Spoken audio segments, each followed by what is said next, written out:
हाँ जी, तो India versus West Indies का जो पहला टेस्ट मैच चल रहा है, कल उसका दूसरा दिन था। दूसरे दिन तो भारतीय बल्लेबाज ने कमाल ही कर दिया। तीन तीन शतक आए, तीन तीन शतकवीर बने। चलिए विस्तार से बात करते हैं इस मैच के बारे में। पहला दिन टॉस जीते वेस्ट इंडीज़ ने, बल्लेबाजी उनका पूरा फ्लॉप रहा, 162 पे ऑल आउट हो जाते हैं। भारतीय टीम जब हमें बल्लेबाजी करने आते हैं तो भारत की भी ठीक ठाक शुरुआत होती है, 50 रन पार्टनरशिप होते हैं पहले विकेट के लिए। उसके बाद यशस्वी आउट होते हैं। मतलब पहले दिन का खेल खत्म होते थे, भारत का स्कोर 121 पे 2 हो जाता है। उसके बाद कैप्टन गिल आते हैं।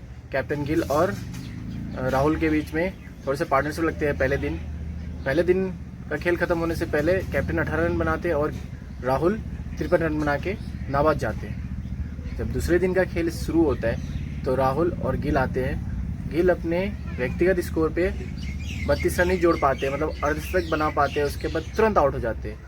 उनको आउट करते हैं वेस्ट इंडीज के कैप्टन रोस्टन चेज उनको आउट करते हैं। उसके बाद आते हैं ध्रुव जुरैल के लिए ये मैच बहुत ही इंपॉर्टेंट था, क्योंकि ऋषभ पंत इंजरी है, इसलिए उनको ये मौका मिला है। वो टीम के साथ जुड़े रहते हैं। तो उसके बाद ध्रुव जुरैल भी गाड़ी धीरे धीरे चलाते हैं, केएल के साथ पार्टनरशिप लगाते हैं। केएल राहुल कल बहुत ही अच्छी इनिंग्स खेली।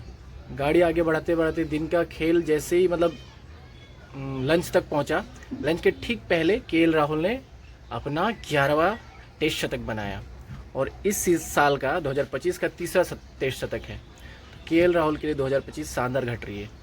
उसके बाद जैसे शतक मारते हैं, लंच होता है, लंच के बाद तुरंत केएल राहुल जाते हैं तो मात्र 100 पे ही आउट हो जाते हैं। मतलब वो उन्होंने 100 बनाया 179 गेंदों पर, और 6 गेंदें खेलने के बाद 195 गेंदों पर केएल राहुल 100 रन पर आउट होकर वापस पवेलियन आते हैं। उसके बाद आते हैं सर जडेजा। भाई सर जडेजा और ध्रुव जुरैल बहुत ही शानदार बल्लेबाजी करते हैं। अटैकिंग मोड में दोनों ही दिख रहे थे, ज़्यादा डॉट नहीं खेल रहे थे, बाहर निकलने के लिए छक्का मार रहे थे।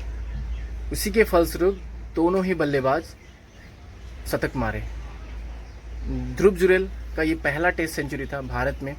ऋषभ पंत के बाद उनको चूज़ किया गया। उनके अलावा भी बहुत विकेट कीपर बैट्समैन थे, लेकिन उनको नहीं लेकर उनको लिया गया। तो उनको प्रूफ करना था कि क्यों उनको लिया गया, तो ये शानदार प्रूफ किया उन्होंने 125 रन बनाए आउट होने से पहले। उनका विकेट गिरा। उसके बाद आते हैं वाशिंगटन सुंदर। उनका विकेट गिरने से पहले रविंद्र जडेजा और ध्रुव जुरैल के बीच 200 रन की पार्टनरशिप हो गई थी। उसके बाद वो आउट होते हैं। उसके बाद जडेजा फिर 90 पे पहुँचते हैं। जडेजा का साथ देने आते हैं वाशिंगटन सुंदर जडेजा का साथ देते हैं। तब जडेजा के भी तलवार निकलते हैं, मतलब जडेजा भी ये 6ठा सेंचुरी मारते हैं टेस्ट में। उनका 6वां सेंचुरी था टेस्ट में। क्या शानदार बल्लेबाजी थी।